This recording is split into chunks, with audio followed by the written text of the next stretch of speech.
Outside the official rations of the state food shops, there was little to be bought. Scarcity made prices high, bargaining hard, and individual purchases small.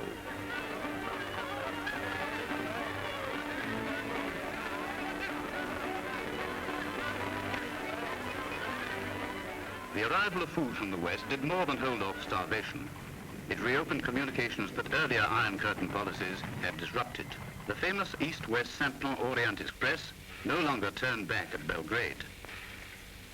Its coaches added the name Athens and transformed Yugoslavia from a railroad dead end into a bridge, joining the free countries of the Eastern Mediterranean with those of the West, an unbroken line of independent states.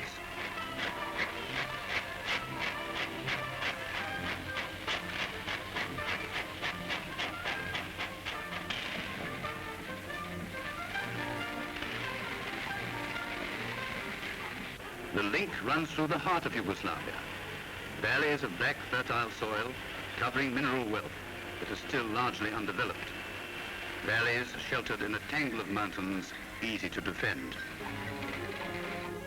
The people, a union of many ethnic groups, are tough and raised to hard work. Industry employs 4 million of them. And to maintain full employment, food shipments were quickly followed by imports of raw material as a result of aid agreements with France, Britain, and America.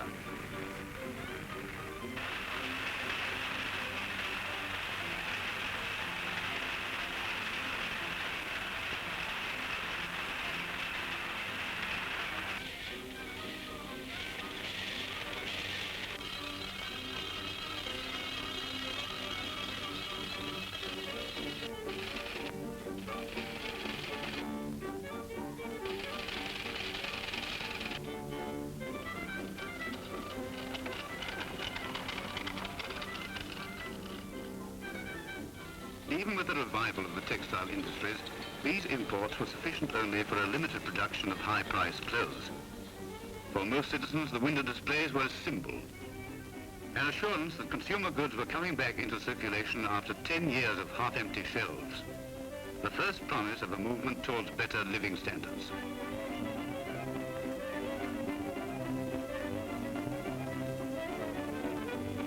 Basic industries were jolted back into operation by another kind of transfusion. Deliveries of German coke purchased with American mutual security funds for Yugoslavia's iron and steel plants.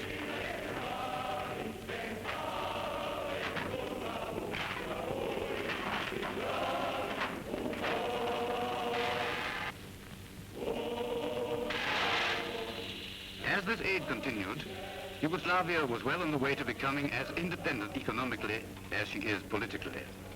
To help her maintain this independence in the face of Russian threats, new cargoes, this time shiploads of modern weapons, began reaching Yugoslav ports.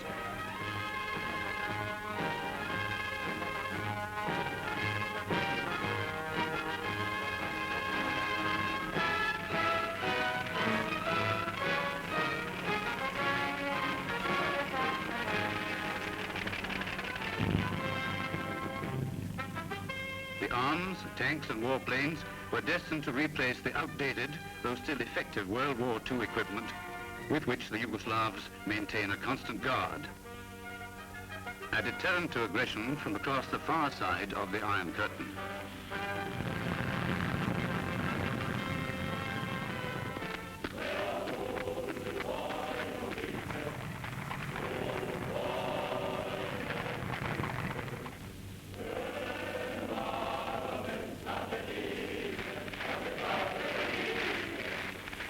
But the cold struggle in which Yugoslavia is now involved is a war of ideas.